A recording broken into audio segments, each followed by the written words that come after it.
존경하는 주권자 시민 여러분, 의장님과 의원님 여러분, 더불어민주당 민형대입니다.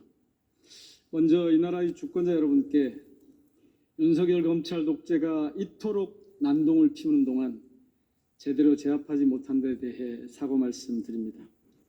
대한민국이 지금 너무 위태롭습니다. 백척간두에 겨우 발가락 끝 하나로 버티고 있는 형국입니다. 동네 가게들이 한 집 걸로 문을 닫습니다. 영세 소상공인은 매출 감소, 인건비와 이자 상승 등 삼중고의 허덕입니다. IMF, 코로나19 때보다 더 큰 재앙 같다고 호소합니다. 검찰 독재는 경제만이 아니라 시민의 삶 자체를 위협합니다. 이태원 참사, 오송 참사, 최상병 순직 등 모든 사회적 이슈에서 생명과 안전이 뒷전입니다. 의료 체계마저 완전히 파탄냈습니다. 의료 선진국 대한민국이 무너지고 있습니다. 아프지 마세요가 인사말이 되는 시대입니다. 시민을 죽음으로 내모는 나쁜 대통령 때문입니다. 사랑하는 주권자 시민 여러분, 윤석열 대통령은 가능한 빨리 직무에서 배제되어야 합니다.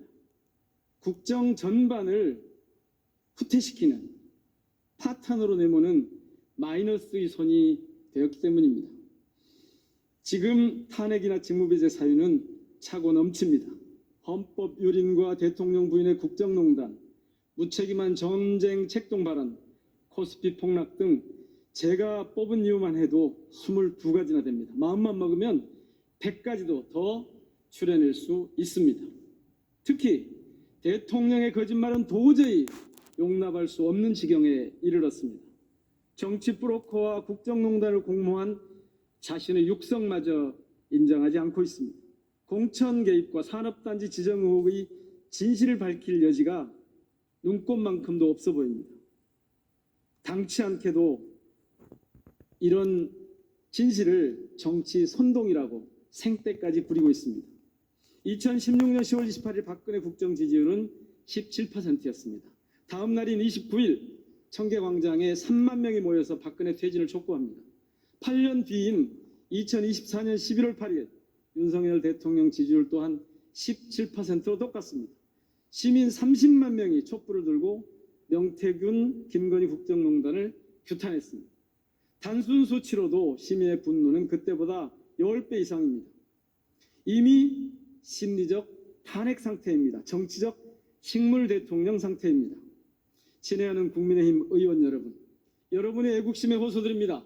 국민의힘 당헌은 모두의 내일을 함께 만들어간다로 시작합니다. 나라의 미래, 국민의 앞날까지 포기할 생각이 아니라면 더는 주저하고 머뭇거리지 말아 주십시오. 어제 윤석열 탄핵 국회의원 연대가 결성됐습니다. 지난주에는 대통령 파면 국민투표 개헌연대도 출범했습니다. 탄핵이든 개헌이든 이제 윤석열 대통령의 직무를 중지시키는 결단이 필요합니다. 이미 국회의원 43명이 탄핵 국회의원 연대에 이름을 올렸습니다. 동참해 주십시오. 야당은 준비가 됐습니다. 국회의원 국민의힘 의원들께서만 결심해 주시면 됩니다. 더 늦기 전에 대한민국의 파탄을 막읍시다.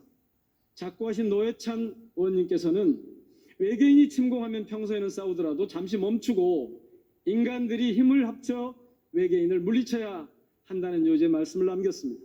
제 눈에 윤석열 대통령은 국민의힘 당원으로 보이지 않습니다. 대한민국을 망가뜨리려는 외계인처럼 보입니다. 간절히 말씀드립니다. 국민의힘 의원님들께서 새누리당 시절 박근혜 탄핵의 결기로 나서주십시오. 지금 탄핵을 주저하는 것은 대통령에게 또 다른 범죄의 시간, 범죄의 기회를 주는 것과 마찬가지입니다. 한시가 급합니다. 대통령을 직무에서 배제하고 새로운 시대를 열어갑시다. 대통령 직무 배제와 함께 그 이유를 논의할 여야 협의체 구성을 국민의힘 의원님들께 제안드립니다. 시민사회는 물론 이미 대학가도 퇴진 투쟁에 나서고 있습니다. 교수들의 시국선언이 잇따르고 있습니다. 반헌법, 반국민, 반민주적인 야만의 시대를 이쯤에서 끝냅시다. 대한민국 역대 최악의 대통령을 그냥 두고 보시겠습니까? 우리 모두 새로운 시대의 주체로 나서야 합니다. 이번 주말에도 활활 타오를 시민의 목소리로 마무리하겠습니다. 윤석열은 퇴진하라.